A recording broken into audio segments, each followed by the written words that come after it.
Tantor Audio, a division of Recorded Books, presents The Men and the Moment, the Election of 1968, and the Rise of Partisan Politics in America, by Aram Goudsouzian, narrated by Michael Butler Murray. Author's Note: Throughout the presidential election of 1968, the backdrop was chaos. In February of that year, Communist forces launched the Tet Offensive, intensifying questions about the U.S. role in the Vietnam War. In April, Martin Luther King was assassinated, triggering fury and angst among African Americans, as well as terrible riots in inner cities. Later that month, the nation's cultural divide sharpened when radical students occupied buildings at Columbia University, and the police brutally removed them. That summer, the Cold War hardened with the Soviet Union's ruthless invasion of Czechoslovakia. On the streets outside the Democratic National Convention, the Chicago police attacked peace activists, and the nation appeared to descend into political pandemonium. By Election Day that November, many Americans were questioning the basic stability of their core institutions. That anxiety helps explain voters' choices. The 1968 election shaped the identities of our two major political parties.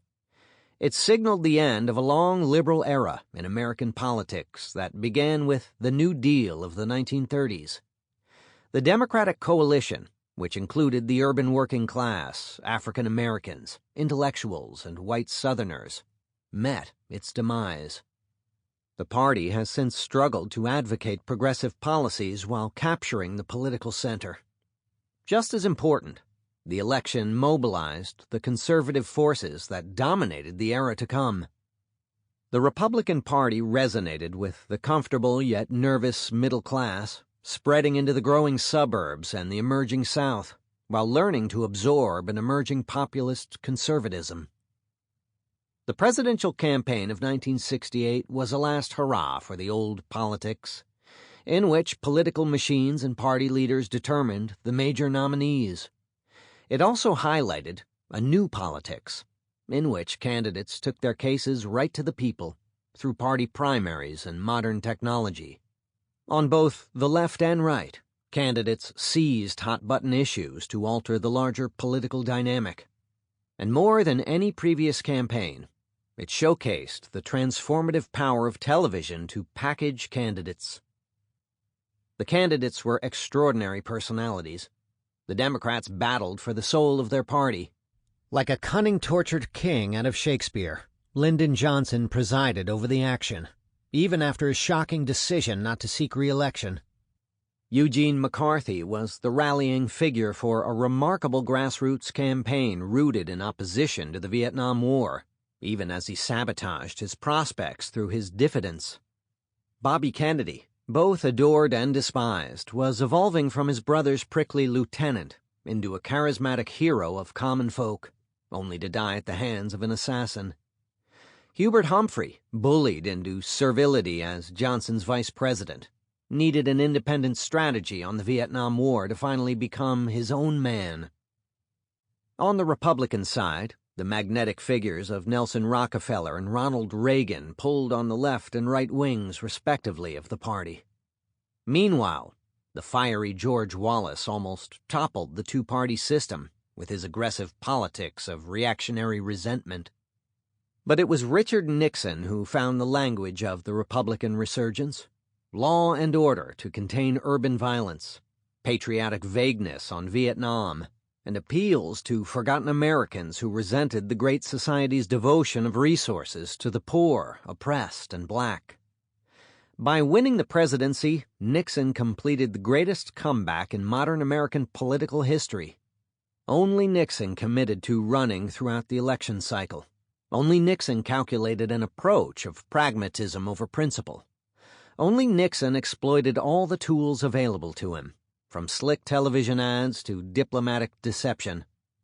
His narrow victory, accomplished by dubious means, laid the foundation for the crisis that ultimately befell him.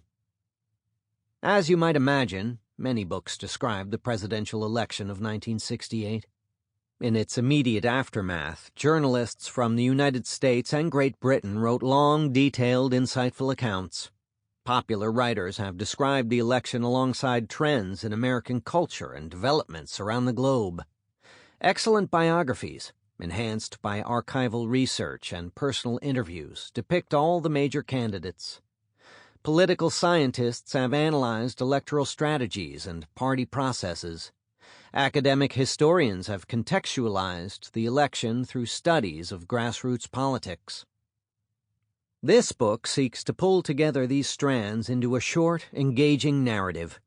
It relies on the research and insights of many authors, along with the profuse output of political journalists during that hectic year. Each of the first 8 chapters centers upon a single candidate, and the chapters toggle back and forth between Democrats and Republicans until the chapter on George Wallace, who ran under the banner of the American Independent Party. Though the book moves forward through 1968, the chapters often cover overlapping developments. The echoes of 1968 reverberate in our contemporary politics. We again have flamboyant demagogues who conjure fears of elite conspiracies, righteous progressives who seek to reclaim the ideals of the Democratic Party, liberal centrists who fail to summon a unifying message, and accusations of foreign interference in our democratic process. My hope is that readers can draw those parallels, yet understand the election of 1968 within its special context, particularly through the personal experiences of each candidate. These were all elite, influential white men in late adulthood. At times, they were put to the test. As the book and chapter titles illustrate, their notions of manhood shaped their political identities, sometimes in overt ways, and at other times more subtly. But gender roles and expectations on their own cannot explain the presidential election of 1968. Each candidate was responding to the swirling forces of that tumultuous year, acting in a specific historical moment. Their critical decisions, which altered the nation's destiny, were shaped by their personal backstories, their public images, and their political odysseys. 1. Hound Bitch in Heat. Lyndon B. Johnson no longer won many cheers. But as he strode into the chamber of the House of Representatives on January 17, 1968, to deliver the State of the Union address, the assembled senators, representatives, Supreme Court justices, cabinet members, and other dignitaries gave him a warm ovation. It was a sign of respect, perhaps, for a tormented leader in a time of trouble. Johnson took the podium. He recalled a remark from his mentor, Sam Rayburn, the late Speaker of the House. The Congress always extends a warm welcome to the President as he comes in. Everyone laughed. But it was the evening's last real sign of affection. Johnson's tone was subdued. His words were straight. In previous State of the Unions, he had put forth expansive visions for a great society, brimming with optimism about the federal government's power to transform American lives. This time, there was no mention of a great society. Peace in Vietnam, he asserted, would come only after continued military commitment. He urged Congress to curb inflation by passing his proposed tax hike, and he called for some modest programs in job training, housing, child health, and consumer safeguards. Throughout the speech, the clapping was polite and perfunctory, and mostly from loyal Democrats. When he talked about new civil rights legislation, the chamber was quiet. He got the loudest applause when he said, "The American people have had enough of rising crime and lawlessness in this country." Reporters described a new or real Johnson, who was shedding the never-too-convincing guise of folksy preacher and avuncular counselor. He wore a trimmer suit and new rimless glasses. He grew his hair longer without slicking it back, so it was grayer and puffier. His State of the Union speech matched this image. Liberals called it unimaginative, and conservatives decried it as big government overreach. but his austere, responsible style matched the nation's mood. He was trying to project responsibility and experience in a time of crisis, both at home and abroad. Tonight our nation is accomplishing more for its people than has ever been accomplished before. Americans are prosperous as men have never been in recorded history, proclaimed Johnson. Yet there is in the land a certain restlessness, a questioning. The United States of America had great power, great wealth, and great expectations. But both radicals and conservatives aired sharp dissent. The broad swath in the middle had an eroding sense of confidence.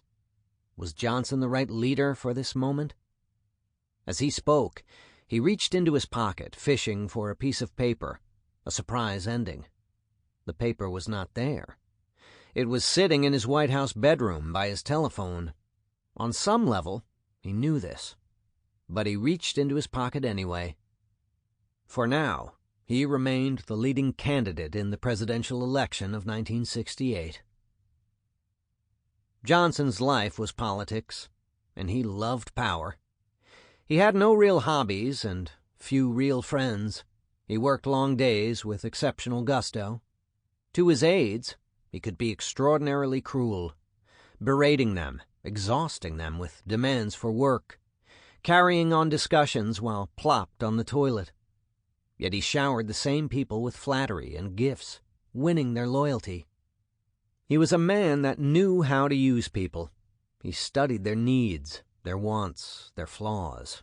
He was famous for the Johnson treatment, a combination of cajoling, earthy analogies, veiled threats, and physical force, all in the name of getting his way. He wallowed in a sense of inferiority, but he delighted in Texan showmanship, cracking crass jokes, bragging about his power, donning cowboy boots embossed with the presidential seal. His political hero was Franklin Roosevelt. The New Deal shaped his faith in the good power of government. After winning and then losing election to Congress, he grabbed a Senate seat in 1948. By the mid-1950s, he was majority leader, a role for which he was born. With relentless drive, he mastered parliamentary procedures, employing his titanic skills of personal persuasion and patient horse-trading to wrangle legislation through the Senate. He was one of the most powerful figures in Washington, D.C., but he yearned for the White House, and he needed a national profile. So in 1960, he surprisingly accepted the vice president's slot on John F. Kennedy's ticket. For the next 3 years, he chafed for action and power, burning at every perceived humiliation by the young and dynamic Kennedy team. When Kennedy was assassinated in 1963, Johnson jumped through his political window. Presenting himself as president of all the people, he won a landslide election against conservative Republican Barry Goldwater in 1964. Congress had liberal majorities, and grassroots protesters in the civil rights movement were demanding change. Johnson promised a great society, an expansion of the scale and responsibility of the federal government. In his first few years in office, he released a kaleidoscopic burst of legislation: the Civil Rights Act and the Voting Rights Act, war on poverty funding, federal aid for education, Medicare and Medicaid, and dozens of other initiatives. No president had done more for the downtrodden since Franklin Roosevelt. No president had done more for black people since Abraham Lincoln. For many more Americans, he had increased their level of security. The Great Society expanded the scale and responsibility of the federal government. It was the peak of Cold War liberalism, rooted in the belief that the citizenry embraced a common agenda of enacting reforms, expanding the economy, and fighting communism. Johnson's wide arms had grabbed a majority of Americans and pulled them into his liberal consensus. Yet, the Great Society also garnered disillusion. "I'm fearful we are overpromised, overextended, and overenthusiastic," Johnson lamented in November 1967. The war on poverty raised liberals' expectations, but his administration had devoted more energy to passing laws than to implementing them. Civil rights legislation dismantled Jim Crow, but also heightened discontent among African Americans about their continuing second-class status. In the mid-1960s, hundreds of race-related outbreaks occurred in American cities, including massive riots in Newark and Detroit during the summer of 1967. On the left, idealists demanded ever more ambitious anti-poverty legislation. On the right, conservatives griped about bloated government programs that focused on the poor and minorities. The LBJ brand of pragmatic, centrist liberalism was fading. While magnifying the responsibilities of the federal government, Johnson increased the burdens on the presidency. Even in realms where he exercised little direct power, he became the target of criticism. Yet he craved affection and respect. Through marathon days, he surrounded himself with a tornado of hard-driving advisors, television screens, and briefings. In his mind, enemies lurked around every corner, including all those Eastern Ivy League types associated with the Kennedys. He sank into moods of prolonged gloom. Some White House insiders whispered that he was unbalanced, paranoid. He failed, moreover, to communicate effectively with the American people. In person, Johnson could be raw and compelling, a product of a fading era, perhaps, when politicians chewed the fat, traded favors, and bullied one another in back rooms. But in public, he wore a thin plastic coat of humility. At the same time, he skirted honest discussions about his agenda, and he alienated reporters by lying about mundane or petty items. His complex personality was an asset in manipulating people and passing laws. It was also his tragic flaw. After studying his television appearances, he made such adjustments as the new Johnson of the 1968 State of the Union. But many Americans wanted something less tangible, something more inspiring, someone authentic. At the center of the credibility gap between Johnson and the American people lay the Vietnam War. When he assumed the presidency in November 1963, Johnson inherited a mess. About 16,000 American troops were in Vietnam. Ho Chi Minh's communist regime in North Vietnam was winning the war, and a coup had deposed South Vietnamese President Ngo Dinh Diem.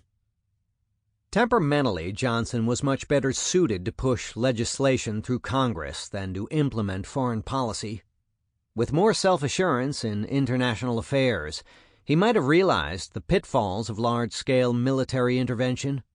But he was a child of the Texas Hill Country, a graduate of Southwest Texas State Teachers College, operating among East Coast blue bloods and decorated generals. In his typical style, he demanded consensus among these esteemed advisors, and then made careful decisions weighed by political concerns. But every choice was piecemeal, somewhat devoid of a big-picture analysis of the historical force in both Vietnam and the United States.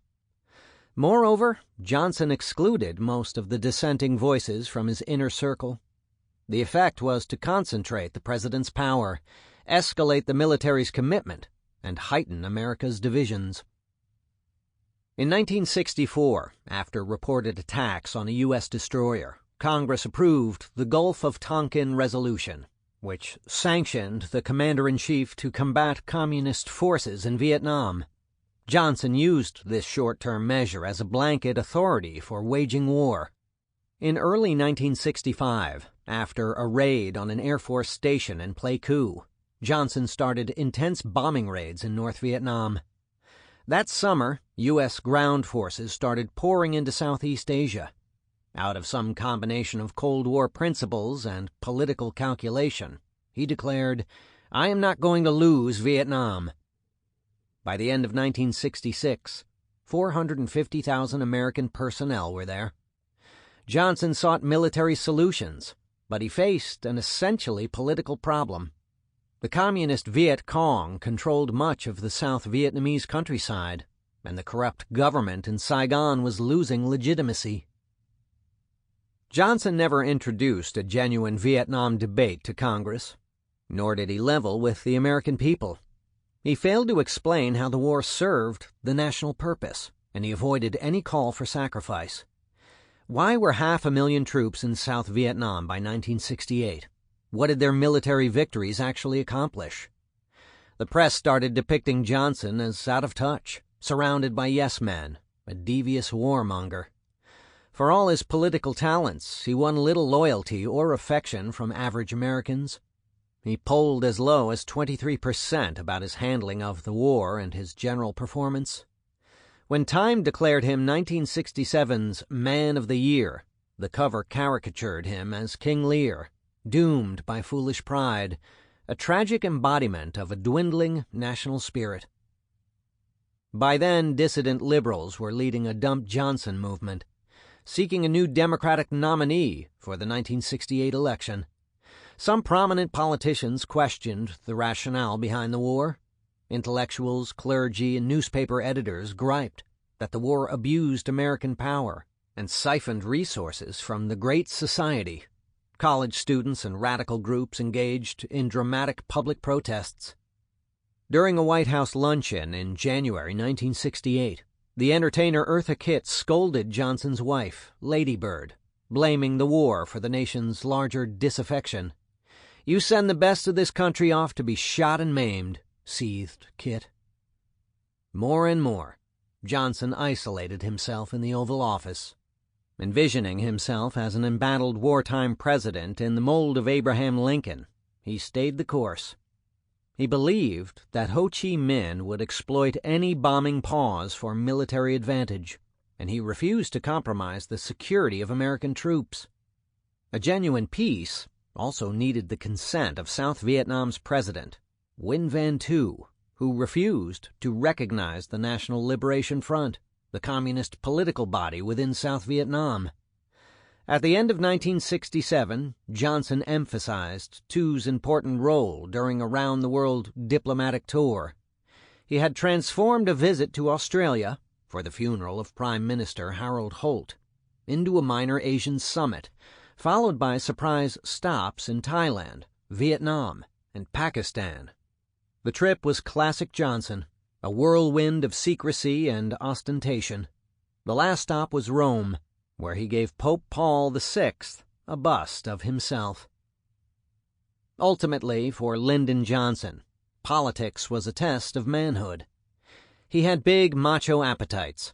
He drank whiskey, told dirty jokes, and enjoyed watching cows fornicate. He treated most women as simple creatures who served his base needs. This worldview shaped his leadership. He famously reflected that the Great Society was the woman I really loved, and Vietnam was that bitch of war. The war, in his mind, demanded strong male traits, such as toughness and sacrifice. If Vietnam fell to communism, then people would label him a coward, an unmanly man, a man without a spine. Once reporters kept pressing him, "Why are we in Vietnam?" He lost his temper. He unzipped his pants and yanked out his penis. "This is why," he declared.